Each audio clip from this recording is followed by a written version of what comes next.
Depuis le début des Actes des Apôtres, nous suivons pas à pas l'émergence et le développement de la communauté de Jérusalem.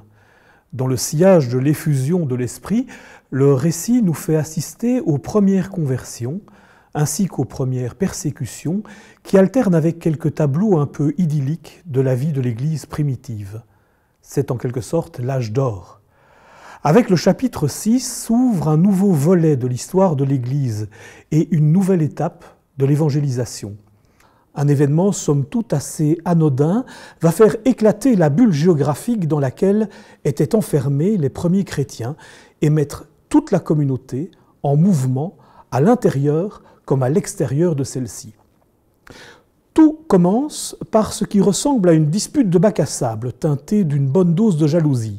Un incident survient entre des Juifs d'origine géographique et culturelle très différentes. D'une part, les Hébreux de Judée parlant araméen et plutôt conservateurs, et d'autre part, les hellénistes ou hellénisants issus de la diaspora parlant grec et plutôt ouverts. Ces derniers récriminent, ils murmurent, car ils estiment que les veuves de leur groupe sont désavantagées. Oubliées, même dit-on dans certaines traductions, lors de la répartition de l'aide distribuée aux nécessiteux. Lisant entre les lignes, je ne peux m'empêcher d'imaginer chez les apôtres un haussement de sourcils désapprobateur accompagné d'un soupir exaspéré. Leur première mission est d'assurer la prière, le service de la parole. Vont-ils devoir s'en distraire pour gérer également le service des tables? La réponse est bien évidemment non. Les 12 vont prendre une décision absolument déterminante pour la suite de l'histoire de la jeune Église. Ils convoquent l'assemblée des disciples et demandent à ceux-ci de choisir des hommes estimés de tous et remplis de l'Esprit Saint. On décida donc d'instituer 7 hommes portant des noms à consonance grecque et dont le dernier nommé, Nicolas, est même un prosélyte, c'est-à-dire un païen d'abord converti au judaïsme. Nous dirions aujourd'hui un groupe issu de la diversité.